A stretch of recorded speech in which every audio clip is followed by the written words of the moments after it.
Introduction: Misconceptions about karma. Karma is often misunderstood as a simple system of cosmic retribution. What goes around, comes around.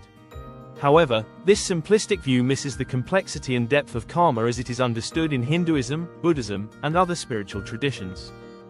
Karma is not about punishment or reward, but a spiritual principle governing cause and effect, intention, and the evolution of consciousness. Karma is a system of cause and effect. Karma operates on the principle of cause and effect. Every action we take, whether physical, verbal, or mental, creates an energetic imprint that has consequences in the future. These consequences are not necessarily immediate or obvious. They can manifest across lifetimes. The purpose of karma is not to reward or punish but to help individuals learn and grow spiritually. Actions performed with positive intentions create good karma, while harmful actions lead to negative karmic consequences. However, karma is more about the evolution of the soul than balancing good versus bad. Karma and free will. Contrary to fatalistic views, karma does not predetermine everything in life. Individuals possess free will and have the power to influence their karmic trajectory through conscious choices. While certain circumstances may be the result of past karma, how one responds to those circumstances is entirely within one's control. By taking mindful actions and aligning with higher principles like compassion and integrity, individuals can actively shape their karma and spiritual development. Breaking free from karmic cycles. One of the profound teachings of karma is that it's possible to break free from karmic cycles of suffering. Negative karma often manifests as repetitive patterns in life, ongoing challenges or recurring relationships. These patterns present opportunities to learn karmic lessons and resolve past imbalances. By recognizing these patterns and making different, more conscious choices, individuals can transcend them. Spiritual practices such as meditation, mindfulness, and self-reflection can aid in this process, helping to break the cycle of suffering and lead to personal liberation. The role of forgiveness in karma. Forgiveness plays a critical role in resolving karma. Holding on to resentment or anger only perpetuates negative karmic energy. By choosing to forgive, individuals can release the karmic imprints of the past and liberate themselves from the cycle of suffering. Forgiveness doesn't mean condoning harmful actions, but it allows the individual to free themselves from the burden of negative emotions and karmic attachments. Intention and conscious action. A crucial aspect of karma is the importance of intention. Karma is not just about actions but the motivations behind them. Two people can perform the same action but generate different karmic consequences based on their intentions. This highlights the need for mindfulness in all aspects of life. By acting with positive intentions, individuals create good karma, while harmful intentions lead to negative consequences. Conscious action, aligned with principles like compassion, can help individuals resolve past karma and create a more harmonious future. Collective karma and interconnectedness. Karma operates not only on an individual level but also on a collective one. Families, communities, nations, and even humanity as a whole generate collective karma through their actions. This collective karma influences the experiences of entire groups, shaping social structures and cultural norms. For example, a nation's history of war or oppression can create ongoing karmic challenges, manifesting as political unrest or social inequality. Humanity's treatment of the planet and other beings also creates collective karma, contributing to issues like environmental degradation and economic inequality. Recognizing collective karma emphasizes the interconnectedness of all beings and the need for compassion on a global scale. Karma, rebirth, and the evolution of consciousness.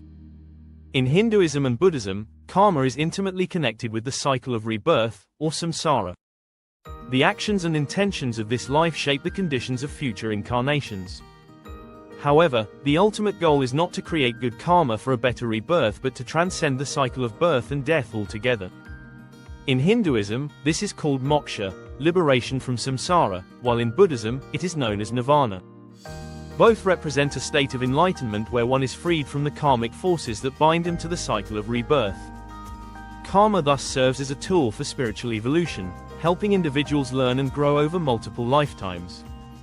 Challenges in life can be seen as opportunities for karmic resolution, moving the soul closer to liberation.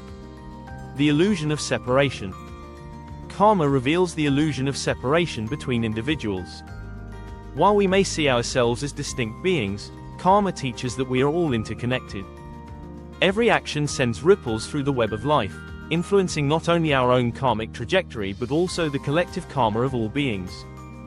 This recognition of interconnectedness helps transcend the ego in its focus on personal gain, leading to more compassionate, selfless actions that benefit the whole of existence.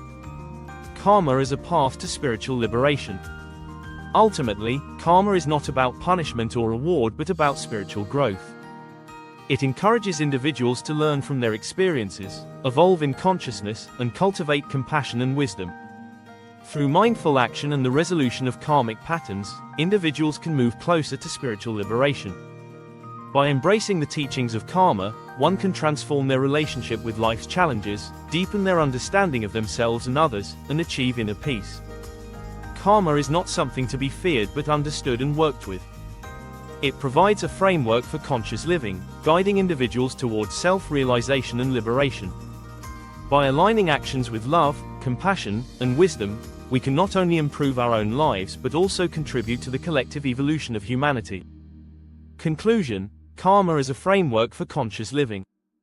In conclusion, karma is far more complex than the popular notion of what goes around, comes around.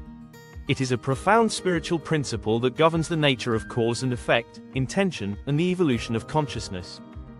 Karma invites us to take responsibility for our actions, reflect on our intentions, and see life's challenges as opportunities for growth.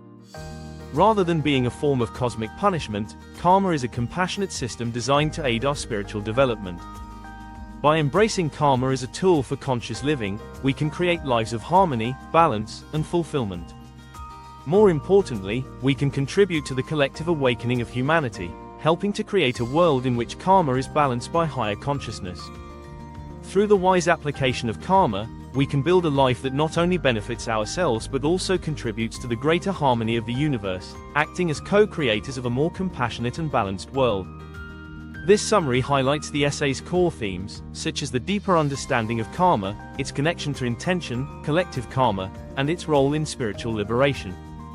The key takeaway is that karma is a system designed to help us grow spiritually, and through conscious action and mindfulness, we can navigate life's challenges with wisdom, ultimately achieving freedom from karmic cycles. Thank you for watching, and don't forget to subscribe to our channel for more insightful tips and guidance.